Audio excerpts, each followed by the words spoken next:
Let me have a look here. So while we wait for everyone to join, go.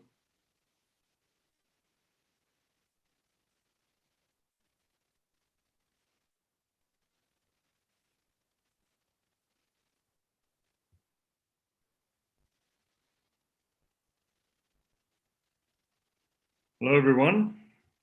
I see people are joining.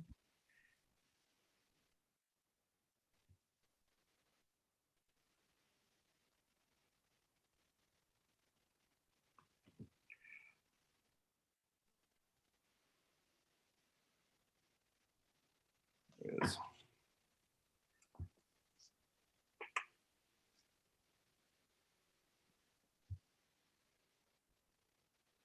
Hey, guys. People are starting to say hello. So we'll wait a couple of minutes just for everyone to start dialing on and connecting, and Taryn to get the streaming on YouTube while everyone gets comfortable. And then I'll start with the introduction and we can move into this webinar. Feel free as you join to just pop a hello in the chat function and put your name, where you're from. It's always good to see who's joining us.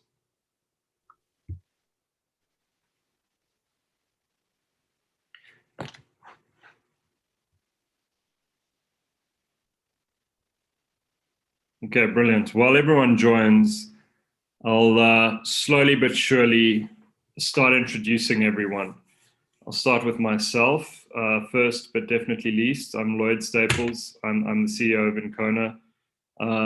Just joining this webinar now, and I'll give you guys an introduction to the topic in a second. But I see Helmut's joining us. Nice.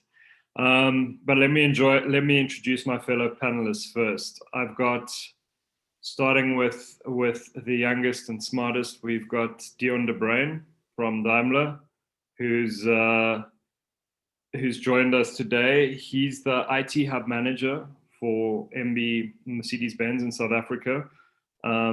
So Dion's been a big driving force in getting what I believe, Dion, is the biggest group of programmers within the Mercedes-Benz group, right? Stationed in South Africa. So a lot of experience in automation. Yeah, so a lot of experience in automation and a lot of experience in the I4.0. Next, we have our other superstar, Laszlo Pipo, joining us from Autoliv. You are Innovations Director for Autoliv. It's quite a role, and also responsible for building the first fully automated line within the company. Right, so a lot of experience in automotive and automation over there. And then last but definitely not least, my good friend Kyle Dodds from one of our partner organizations, Inside Online.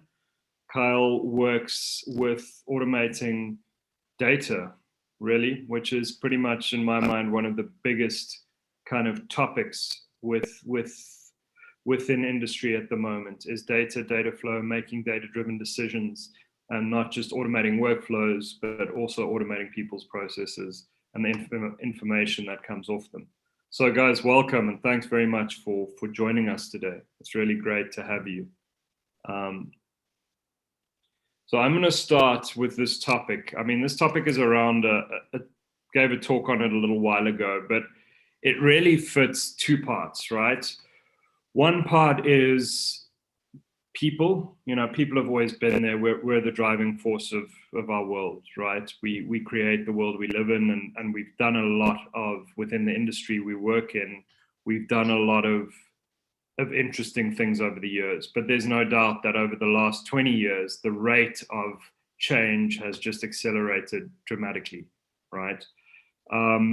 Now we say, you know, something we come up against a lot, or we sometimes see some sort of push is, well, you know, if we automate everything, or we work on machines, where do people fit in, and where do machines fit in? And the point is that, I think the point of my discussion was that we've got multiple toolkits. There are a lot of things we can use here to make the world a more sort of a better place for people by using automation, using machines to do a lot of the difficult work. but we can also still have a place, because at the end of the day, you know, processes that are machine driven are not creative. You know, everyone's worried about AI, but it's not a creative process. It doesn't solve problems. It just repeats more than anything else. And I know a lot of people probably won't agree with me, but that was the premise in a nutshell of what I was talking about. So that was basically the precursor to this discussion. And I think the people I've assembled here really know a lot about this topic, a lot more than I do. So I just wanted to bring you guys in here and really start discussing this. So I'm going to start with the first one in our sort of repertoire of questions here. But you all automate different ways, different projects. I've been lucky enough to work with all of your projects, so I've been able to see what you've done, which has been, for different reasons, but each in their own, very sort of interesting and inspirational for me. But out of all the projects, if you guys, as maybe a way of introducing yourselves, could just speak to a project you worked on that comes within this topic and that you think is relevant for today, and that just tells us a little bit more about what you do in this world. Maybe best to start with Laszlo. Okay, happy to be here first of all, and hello to all our participants. Thanks, Lloyd, for the invite.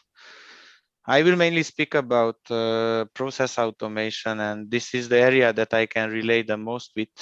And here I'm talking about manufacturing safety components for the automotive industry. As you all know, I'm with Autoliv, and here we are producing automotive safety components, seat belts, airbags, steering wheels, and the subcomponents. And one of the big projects that I can relate with, it's the retractor automation project, which of course it's not the realization of my work. It's a big team behind. Maybe some of the guys are also inside this meeting. And it's a long journey, because I think, first of all, innovation never ends. Same applies with automation. We start with some continuous improvement, and when continuous ideas stop, we go to radical innovation. And I think this is the project that was the first big radical innovation in this area. And we try to challenge a lot the ways that we do and we produce retractor. And when I say a lot, I don't mean only about the manufacturing line itself, because you have to take in consideration a lot of aspects, from the packaging of the products, the design of the components, all the variety that you get from the suppliers, the production system, the ERP system, the way the production was done before. And here I relate also to the standards. And last but not the least, the line itself. And you, of course, have to deliver a business case at the end of the day, because otherwise it will not bring value to the business. But all in all, an automation project for me, it's a project that is involving all the areas and has to involve all the multidisciplinary functions around us. So we are just a part of the whole journey. We are coming with the solution, we are developing the concept, we are validating, we contribute with our technical expertise, but at the end of the day, it's teamwork. And I think this is one of the key ingredients to deliver automation projects. You have to fix a need, you have to deliver a value, and there is no innovation without idea and execution. Right. Thanks, Laszlo. That's pretty good insight. And I mean, that project, it was extremely, when it comes to automating a line or a process, it was extremely, as I was saying earlier, finicky is a word we would use, but small parts, very intricate, delicate, I mean, very complex process to automate.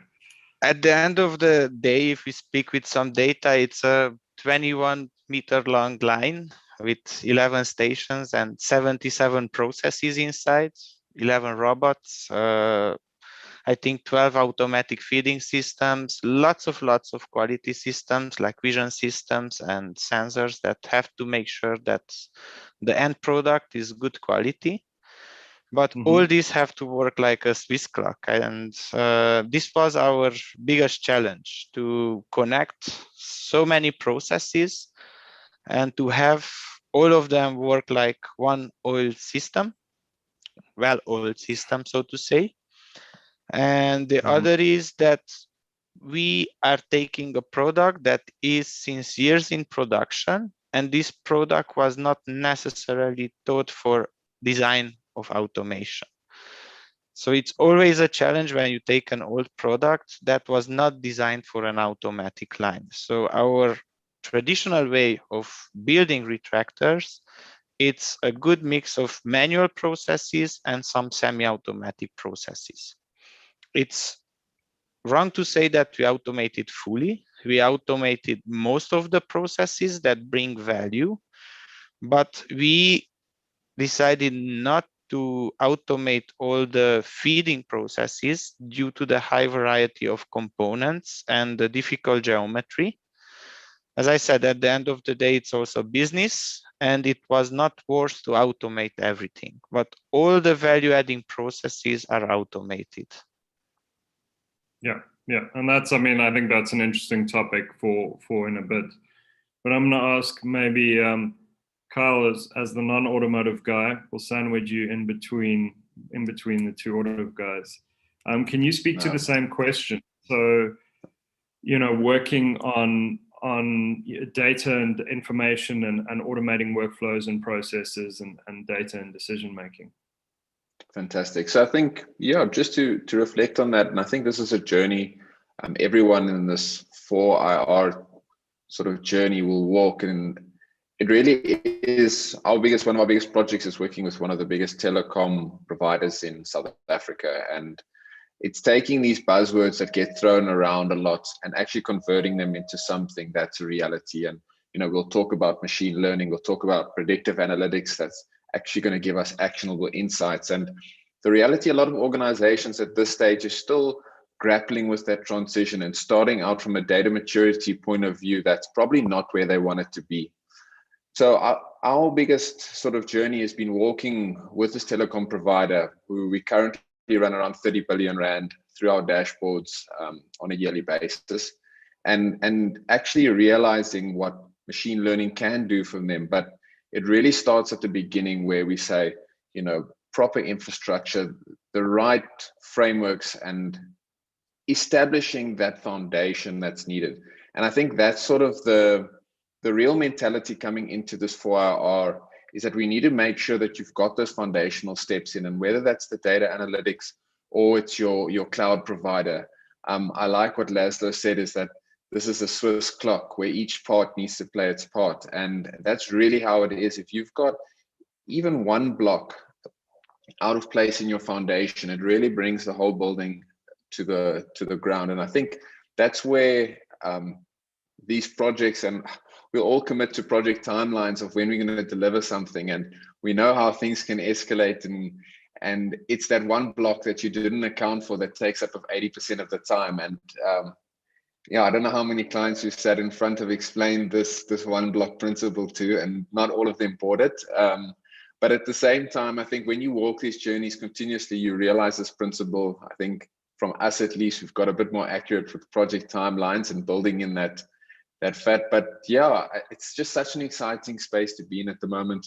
You know, in South Africa, we've got some things a lot more advanced than what one would expect. Some things even more archaic than you would realize. And just in this environment, we've really been able to jump into a lot of opportunities and actually realize this 4IR optimization. We've seen massive time savings. We've seen improvement of working life for a lot of the individuals we work with in their teams, that the parts that they're taking on a day-to-day basis are not as repetitive, but more actually using what they paid there to be for. And as you said, bringing out the time that they can invest rather in creativity, rather improving their processes, rather than manipulating Excel spreadsheets on a daily basis to put out the report, etc., etc. So yeah, just an absolutely exciting space to be in at the moment. And yeah, it's just like I say, one that's having a lot of impact. Nice. Thanks, Carl. Yeah, it is. I would agree. And that block principle is quite interesting, especially when you start attaching to certain fields and those get moved around. And I think we all know some of the frustrations we've experienced, whether it's, you know, the client's internal or external. It's always an interesting journey with projects and timelines. Dion, and sort of same and over to you. I mean, a lot of innovation, a lot of automation. I mean, the plant you guys have running in East London is highly automated, and there's a lot of advanced systems running there. And you guys are working on software and very customized, specialized software for this application. So I don't know if you can answer, you know, just speak to a project that if you've been involved in, or a couple of them, and how it sort of speaks to this topic.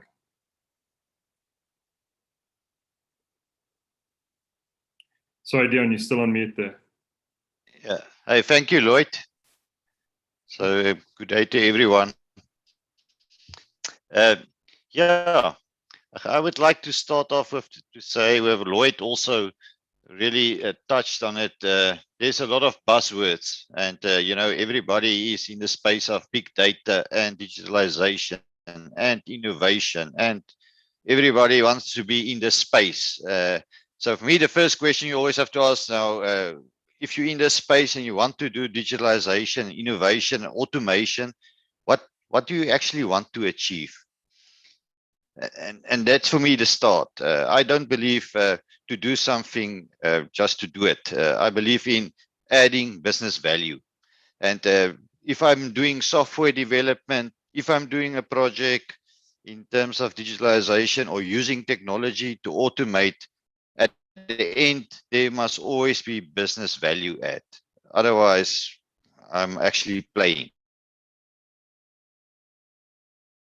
You know, and I'm enjoying playing, but we experience, I mean, we worked on a paperless factory concept, and from that point of view is really to automate and get the culture in the company different, where you always had paper and operators and everybody is used to interface to paper. Now you have to interface to technology. So from that point of view, I would say it was a big change management process and also a culture process. But, you know, I would not say, I was actually quite surprised that you could do it. And there's a lot of people that is open to technology and using technology. I think a lot of companies is saying, no, we don't want to use technology because our people are not ready for it. And, you know, they will not catch up with this technology. But I was quite surprised. I would say you must not underestimate your workers and the people that's in your company for the openness for technology and automation and how to use it. So from our point of view, it was really, I would say, also in a paperless factory startup. I think one of the lessons I've learned is also don't try and do everything at once. Maybe do it step by step, eat the elephant bit by bit, and pilot quickly, fail fast, fail forward, and try again with a new approach until the thing is working for you and working in your company. I think that was really for us important, and for me important, to go through those phases and make the learning. And I think also a very important maybe principle that you should take is don't over-engineer. A lot of people want to understand technology 100%. They want to, you know, have a 150% solution. And then after 2 years, then we want to implement a solution. That is not agile. That is not staying in focus with technology. That's not staying in pace with technology. For me, is go for an 80% solution, make your learnings, and then you add the other 20%. I think that's so important. Otherwise, this thing, you will not get boardroom spin off, because if you come with a timeline, in 2 years' time, we will have this, and that is not the way you get spin off. You have to get quickly in, You have to get the benefits to the business. And if you do that, you get a buy-in from the business. And so you can roll out then more automation, but really giving business value. If you give business value, you get buy-in. And if you get buy-in, it makes the project a lot easier. Thanks, Lloyd. Thank you. Yeah, I mean, I'm even making notes here because that makes so much sense. I mean, we see it on LinkedIn all the time, right? There are a lot of, and don't get me wrong, there's a huge place for this, but there are a lot of sort of theoretical articles and thinking and notes on innovation and Industry 4.0. But like, we work in factories, and I mean, you know, and Carl, you're working with a big telecoms provider who we could only guess, but nonetheless, we're all working where the rubber meets the road, and where the rubber meets the road and it's practically happening. It's very different from, you know, someone saying digitize, innovate, you know, become the next version of your company, because it's not a big thing. It's a lot of little things, and that's kind of come out from all of you. It's refining one system, making it work with everything else. You've got extremely complex ecosystems that you have to design and engineer to work together, you know. And that's not, yes, it's good to have big goals and big visions, and it's good for people to push that way, but it's not what practically happens, right? That's not what happens on the ground. So I guess it brings us to, I'm gonna move on to one of these questions, but what do you guys believe the biggest obstacles to autonomous manufacturing are? So, you know, I was going to ask what you believe is possible right now, or define a future state. But between us, I think let's maybe just move to, if the future state was a lights out factory, which Laszlo, I know you know how to define really well, but I think Laszlo actually taught me about the concept. But basically, the factory doesn't even need lights because there's no one there working on the machines, right? So people are simply service providers to the facility. This is the vision for some. It's definitely not the vision for all. But what is the biggest obstacle within big organizations? You all work within big organizations. You've all worked with big organizations. What do you think the biggest obstacles are to whatever your ultimate goal is? Guys, whoever wants to put their hand up to take this one first. Otherwise, I'll just extend on that, and I'd love to go for it, because I've actually got a question for you as well. Okay. So I should start. Good. I relate to everything that Dion said, and also what Kyle mentioned, which is great. And you saw that all of us, we were nodding and we were laughing and smiling when the others were talking, which is, I think we are all facing the same issues. And I will not say that there is one biggest obstacle. There are many obstacles. First of all, there is the way we are used to do the work. And also people by nature, they resist change, which is, yeah, it's our nature. Then the second is, I think, also expectations. Sometimes they are not set right. And we are also going a lot into uncharted territory, and everybody is expecting perfection when it comes to execution. But I think that what Dion is saying, that you don't have to expect 100%. Go with 70%, go with 80%. You will still have a much higher sample size when you go into production and you validate your line with real production volumes, real production environment, instead of having it in your machine shop and doing hundreds or thousands of trials. You will learn out of it, you will do some debugging and fine-tuning, but you will still not have the end solution. And it's a continuous process. I think that somebody who's expecting that you deliver from the final solution, those guys never did this kind of activities. So another obstacle would be lack of knowledge. Besides uncharted territory, there are some experts team working on some solutions, but the receiving teams are not up to the task, not yet. And we are not properly preparing on all levels. So as already mentioned, we already are working with a lot of guys, and we have to involve everyone to have success. but then you come up with a great solution and you have to put it inside the plant, and the plant is still not ready. So you will break a few of your resources and you will try to manage also on this side. And then you break resources and you try to fight a crisis, and you take resources to fight another area. And this is also impacting. So when it comes to obstacles, I think that we can mention, all of us, a lot of them, but the way of working, the resistance to change, and lack of courage when it comes to uncharted territory, this I would call the three main obstacles in our journey. Okay. Yeah, that's fair. Lack of courage or willingness to take risk. I agree with that. It's a big one. And Carl, you were going to bring something into this. So I was going to say that I think the overarching bubble, and as bad as it might sound, is to say people, and then we break it down from there onwards. And I think a lot of what you said in the people. So it's that buy-in, obviously at a senior level, and then you've got the staff that, and in our space, part of our job is to make people redundant. And so when my team arrives on site and like half the team said goodbye previously, it's not exactly like you're going to be very willing to interact and explain exactly how you do your job very well.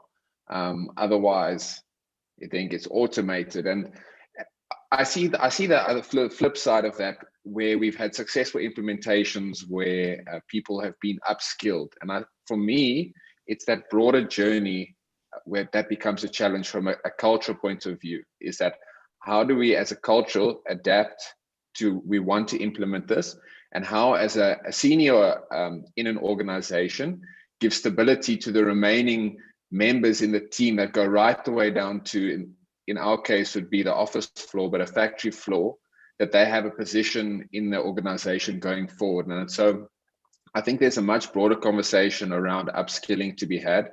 It's how do you keep staff basically their moral high and getting that buy-in.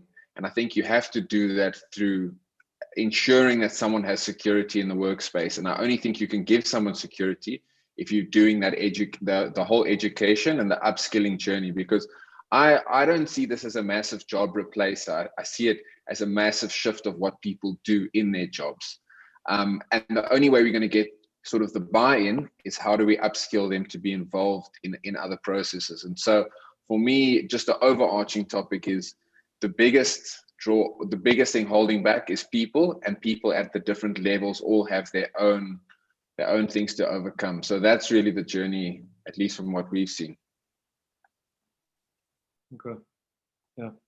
No, that's fair enough. I think we've all gone into organizations and seen, and I think this is a topic for later on, but one of the biggest threats or biggest roadblocks is people seeing technology or change as threatening their jobs. Whereas, from what we've seen, technology and change creates a lot more jobs. It's just the throughput of your organization that changes more than anything else. Dion, I'm going to direct the same question at you, but with a slight twist. So we've all seen, an organization like Tesla come from almost nowhere to really growing at a crazy rate in such a short space of time and innovating a lot, right? But they had a massive advantage over like a Daimler, which is a couple of 100 years old in terms of in this time, because they were able to, it was a company founded by tech guys in essence, in a tech area, and they were able to really build their software as one system from the ground up. So they didn't have to deal with legacy systems as such. So do you have any sort of thoughts and insights as to like what does that look like? What does that challenge look like for OEMs today, like our big traditional OEMs? I mean, there are a lot of them out there, but they're all facing these massive challenges of all these systems and handshakes and getting them to communicate with each other. But at what point do you just try and kind of build that as one big system, which I think you guys work on?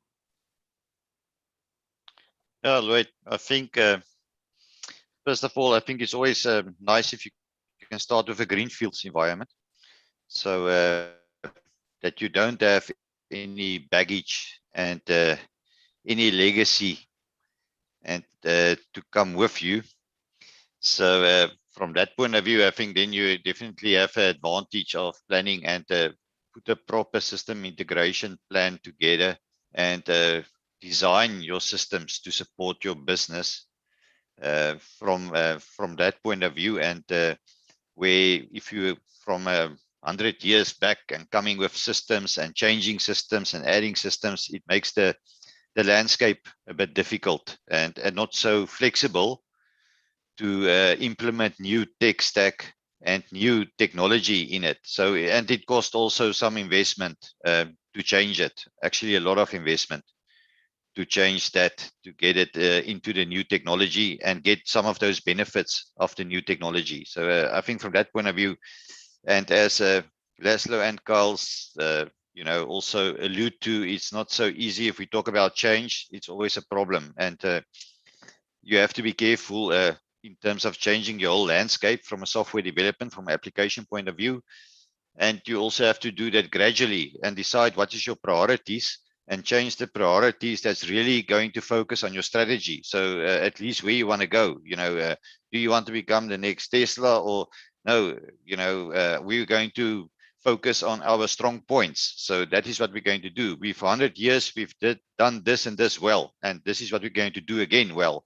We're just going to do it with new technology, quicker and more cost effective. And I think that is the difference. It doesn't help we all trying to be like somebody else.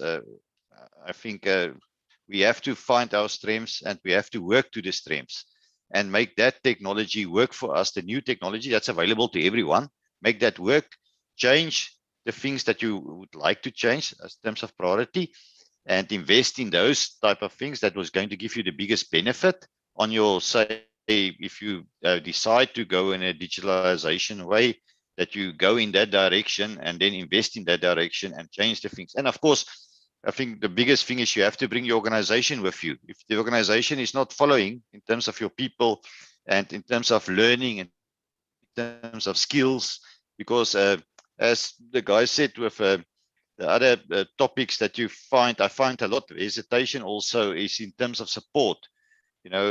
People, of course, say change is difficult and they don't adapt to change, but it's always if something goes wrong, do we have the support?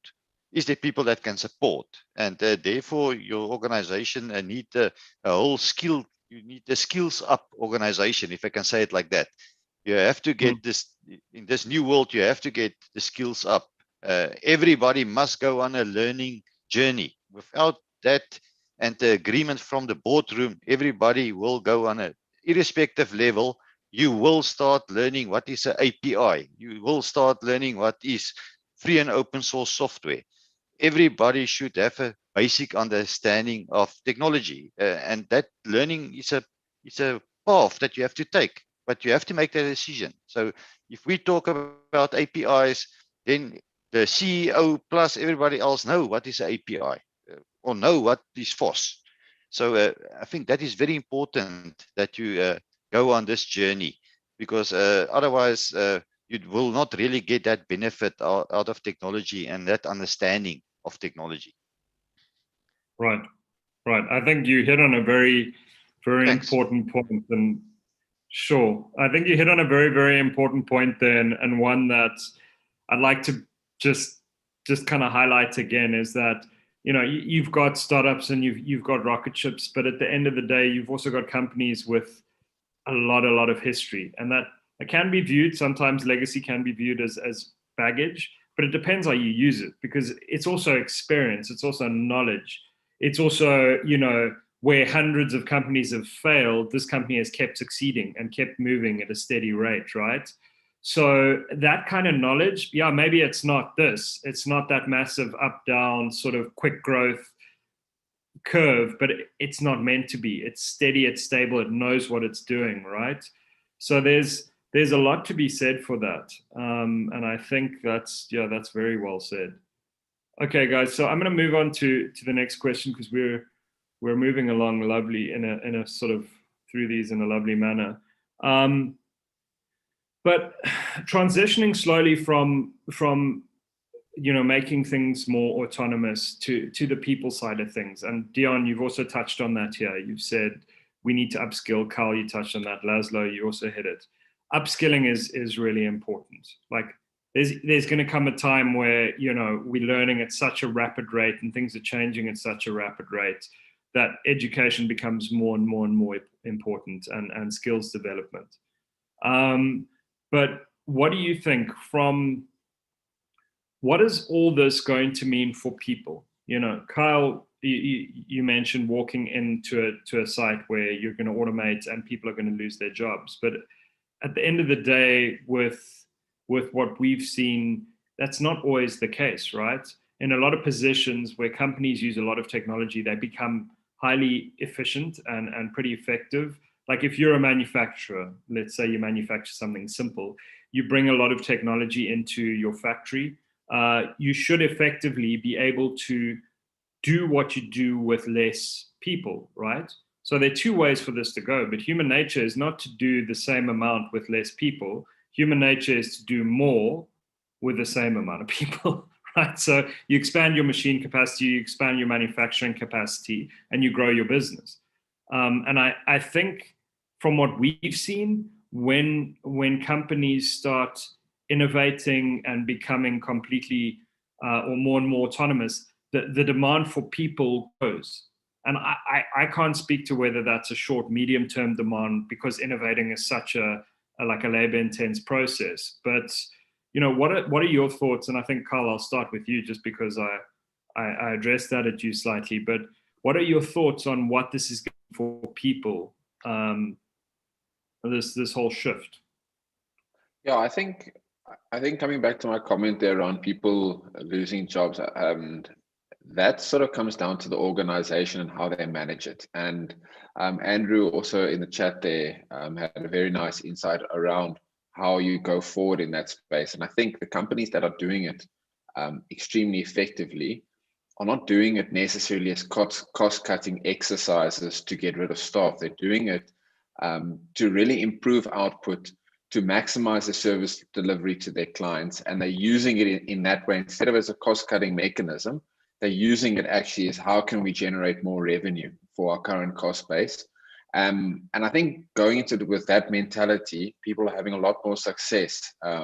Whereas, yes, it can be used as a cost-cutting exercise, but look, and we've been involved with a couple of projects like this, and we all know what the climate is at the moment with COVID. You know, I don't think there's one board member out there at the moment without the mandate to save on cost. But yeah, I just see it basically as this whole 4IR.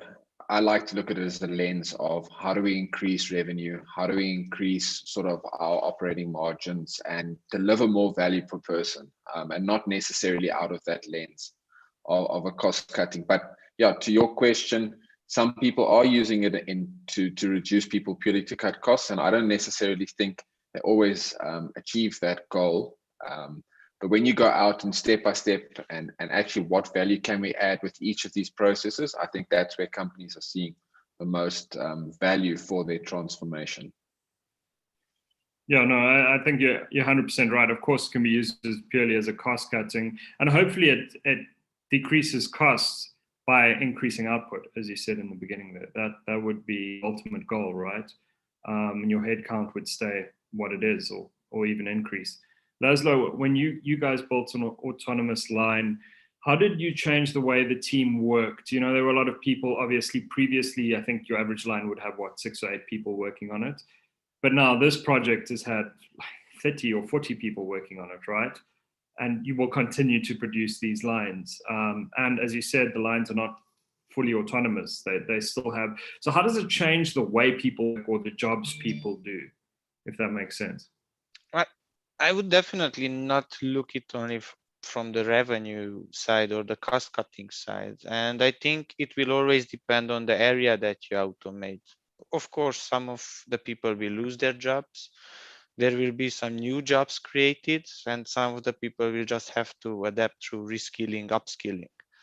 But I think it's maybe too narrow to look at this like this. And also through how technology evolved and the way we saw it through the history, it was always more jobs, more opportunities, more development, and such. So also when it comes to the retractor line, for sure we automated the jobs of some operators that we automated, they didn't lose their job. It was a new opportunity for us to accommodate some new products, new volumes, bring in even more revenue. It also helped us with the existing project to cut some costs and on the margin to be better. So it helped us also on productivity side, on quality side, on efficiency side. And yes, we had to reskill the maintenance team. We had to reskill the process team. We had to reskill the quality team. We had to adapt some standards to the new way of working. And yes, as you said, it was a really complex project. So a lot of my guys have to also step up their games. Because first of all, only if we look at project management side, you cannot apply any project management knowledge that you have. This is not anymore a linear project management project. It's so many variables, so many new iterations, it's new development, you are leveraging new technology, a lot of uncharted territory. So from all aspects, it's really complex, but it's also touching so many new fields, and you work with suppliers, you have development partners. I really think that these kind of projects are just making us better. They are enriching us, they are enlarging our perspectives, and they help us to adapt faster to the new reality. As we all know, the only constant thing is change. So this will always occur, and that maybe at higher pace, we will have to be more flexible, more adaptable. And as you said, Kyle, pandemics only made us to implement some digital solutions much faster. And I think this is one of the big positive aspects of pandemics. We also saw a lot of improvements on the way we can collaborate from remote areas, leveraging some digital tools. So I think this kind of crisis also help us move out of the comfort area, and also projects challenge us the same way. So I'm all for this. So. Yeah, I'm also in agreement, and I think, you know, Kyle and I on this side also see from we come from small organizations that we've been quite entrepreneurial, built them up.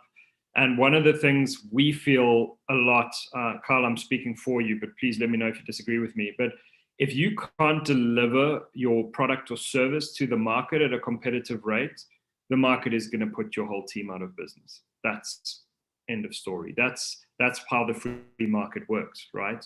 Whoever can provide the best service or the best product at the most competitive price will stay in business. So if for some reason, and that concept is no different for our organization, we're newer, we feel it more, but for a big organization that's been around forever, the same concept applies. And I think what you said, Laszlo, is very true.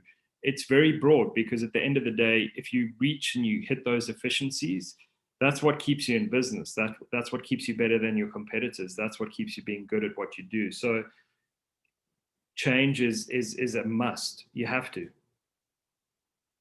I think that's important. Dion, I don't know if you have anything to add to this point, or anything you wanted to add on this.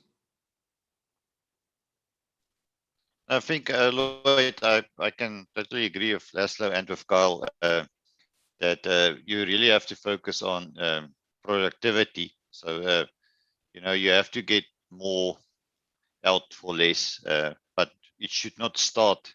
You should not go with the view of reducing people. So you should really decide, I want to automate or want to digitalize, and then see how that improves your processes, and then either, as we said, reskill people or move people to different areas. But what you at the end want is that efficiency. If it means you save 5 minutes on takt time or things like that, it means a lot, you know, in the bigger scheme of things. So at the end, you really want to get those efficiencies out, and you do not go with the view of, you know, reducing the people. And I've seen so many times with us also doing this digitalization and where we really automate things is also there's a lot of spin-offs in then in other areas because the people that releases some creativity and we see, oh, we can use this type of thing somewhere else also. And there we go with another efficiency. And, you know, you get a snowball effect because people see the efficiency, see the things work and they say, let's try it there. So now you start getting that openness and at the end you get more efficiency. So it's really then you get also the people excited because they see it. No, this is not something trying to take my place, you know, on the line. It's rather to say, hey, I want to make your job easier, so to increase the efficiency and the output, you know. And in some cases, if we have to reduce some tasks, then of course that also happens. To be quite honest, but I think you don't go with that view from the beginning. So it's really you should go with the productivity view to see where you can get the efficiency and the business value add, as you said, because it's small margins, anything efficiency helps, you know. That is, I think that's really important from that point of view. Yeah, thank you for that. And Lloyd, if I may, yeah, just one more minute, and just touching on what Dion said, that it's a continuous journey and it opens up some new perspectives. Let me give you a practical example. This automatic line, while we were developing it, we were realizing that we could do more. So we implemented automatic MVP handling. These MVPs are the parts that we are validating our process with. And this used to be a manual process. And then when we were realizing the line, we were thinking, okay, but we have an automatic line, but we still want to validate it with operators and do everyday these checks. So we enabled automatic validation of the production line. Then we thought, okay, but we would still have manual changeover, which is, again, nonsense. Let's develop a wet changeover solution, which is also the first in Autoliv at the moment. Then we were using these Kanban cards for all the finished goods. And we said, why use physical Kanban cards when we could replace this with RFID tags and write automatically the data to the finished goods? And then another thing's enabled. We can gather a lot of data from all these sensors. We have more and more data with these solutions. And then we can enable automatic SPC. And then we can enable some other things and other things and other things. And as you go on with these automation projects, a lot of new perspectives will be enabled. And you start to involve also IT teams, network teams, logistic teams, quality teams, and you start to develop new standards. So this is what I was mentioning. I really love the perspectives that this kind of projects open. And the more we learn, the more potential solutions we can see on enhancing our productivity. Absolutely.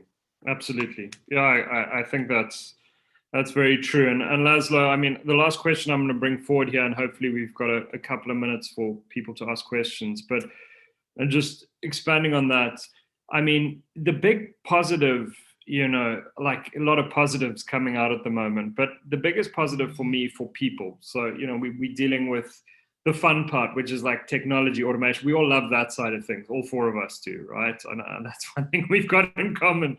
But, you know, in Kona, we work with people a lot. And the one thing that I think everyone forgets, so like my training is as an economist, so I see things slightly different. And I try and look at like the macro impacts of this. But people are happiest, like Laszlo, you know, interacting with your team, they're very happy because their roles are extremely autonomous. Like you guys get to decide what you want to improve. You're in innovation teams. Dion, I think you guys to an extent too, Kyle as well. And we're lucky to be able to do that. And as soon as people are autonomous and they have jobs that are not far beyond their competency, right? So Dion, you're speaking about lifelong learning, people learning new jobs, new skills, and then being put into roles where they can actually affect change on their own terms to an extent, right? So one of the great things about having machines do a lot of the simple, repetitive tasks, I mean, yeah, we've always needed to do that, and that's been a good job. But I don't think you find a lot of people that would love that. That would, doing the same thing over and over again does inevitably become boring. I mean, you do it, you can get faster and you can enjoy parts of it, but ultimately humans want to do creative work. And this is something that automating the jobs we don't want to do frees us up to do the jobs we do want to do, right? And I don't know if you guys can speak to seeing that. I think Laszlo, you kind of just have, but getting your team to be able to work on things that are at a slightly higher level than they'd normally be dealing with, less firefighting and more sort of high impact work. Did you see a fair impact of that as you kind of moved through this process of automating workflows?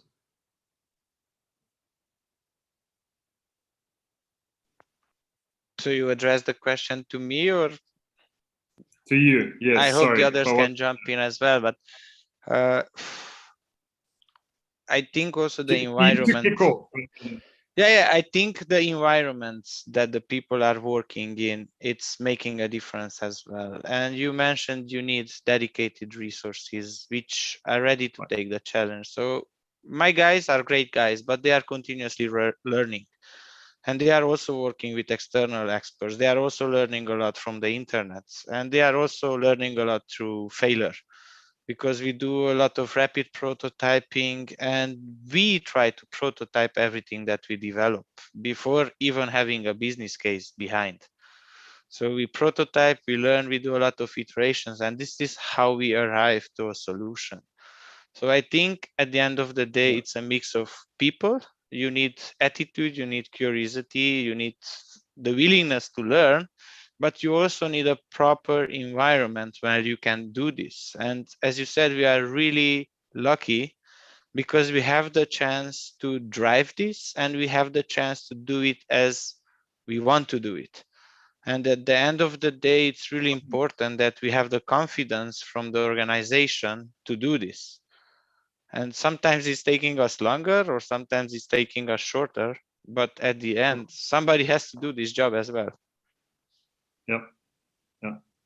No, I 100% agree with you. And I mean, Dion, I don't know if you can explain, but in your organization, like I think the point we're making here is if all of us were around 100 or 150 years ago, our teams would, 80% of our team would probably be working on the factory floor just because that's the way work was back then. Now we get to work on these complex, involved, very interesting projects that keep us a lot more stimulated and engaged. And like we might be tired at the end of it. There's no joy. There's no avoiding that. But we do go home very happy, right? Yeah, Lloyd, I would say that is really, if you have to support 24/7 on technology, yeah, you get a bit tired of it now and then, but it's still great fun. And I must say, you're right. When I sit sometimes back and I can smile and say, yeah, I enjoyed it. It was really good. But I think just touching on that, you said we all people, that embrace technology and that really would like to go forward. And maybe from my point of view, also, I think the most important that we can do is we should be enablers. Calling an enabler is for me important because what we've done, starting with with this digitalization and introducing the technology road that we took. Out of that, we had unbelievable spin-offs. And I would say, I think that people, when you start getting to that point where people accept the technology and they're rolling with it, then you also, I think, the more people get creative.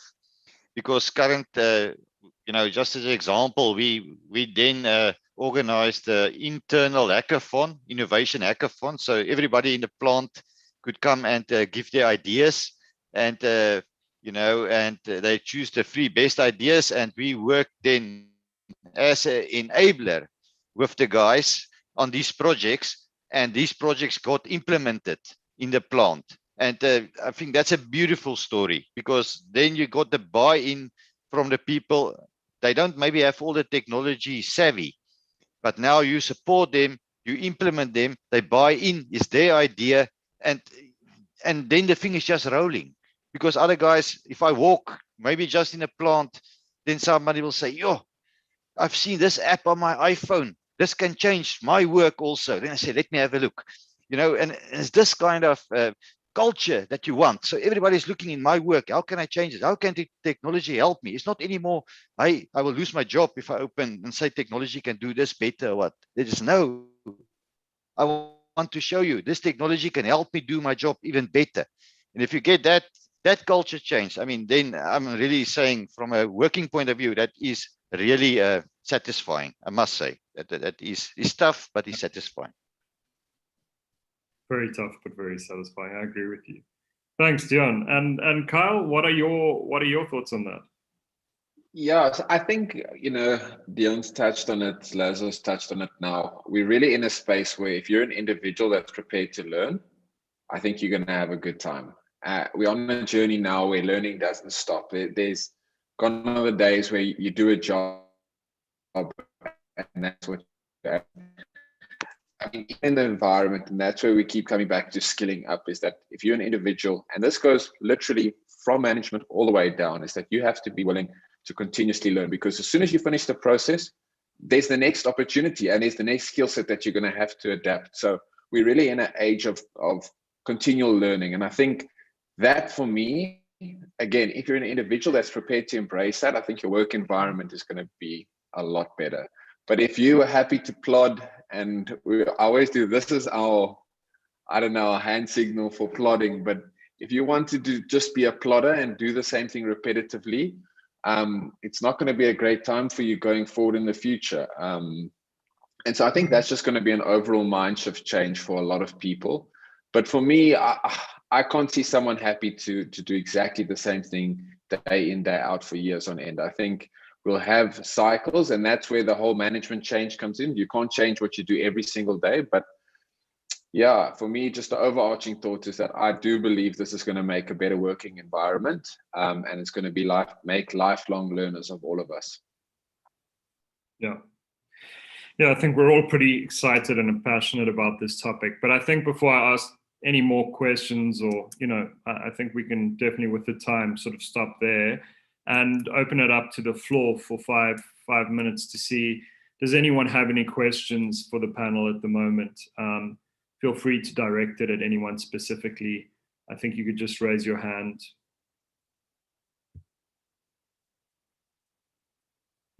Or just pop it in the chat box if you'd like to. Becca, I saw a question from you. You wanted to find out a little bit about the hackathon. I think, Dion, Becca was asking about the hackathon, if there are any local or international coming up. I'm not sure if it's just Daimler internal, or is it open to everyone? Yeah, no, we have not. We had one for local, yeah, also, but and then the internal one. But currently on the schedule, since we had COVID, we had not had a real hackathon again. So yeah, I don't know. Yeah, I think in Germany there is still hackathons also continuing, more virtual. But we, from our side, we haven't had a hackathon now in the last 2 years. Okay. And another topic, which I think, and again, Becca, thanks for asking so many questions, but another topic that was asked on, and I can maybe start answering this, and I think everyone here can come to the party, is what are good online courses for innovation, optimism, optimization, automation, and change thinking? So from my side, that's an extremely big topic. As I said, there's a lot in there. So are we talking from an engineering perspective? Are we talking from just a high level perspective? There are a lot of courses on I4.0, like free resources that you can find on Coursera or OpenEdX or any of those kind of free resources, and some really good ones. Like I did one with Hong Kong University once, or Hong Kong Institute of Technology, and then but there are a ton there. I think a lot of the kind of innovation Laszlo, Dion, and Kyle are talking about you really need to get involved in some of these projects. I don't know of any courses, you need to learn, but in parallel, I think you need to do. Laszlo, Dion, Kyle, do you have any advice for that?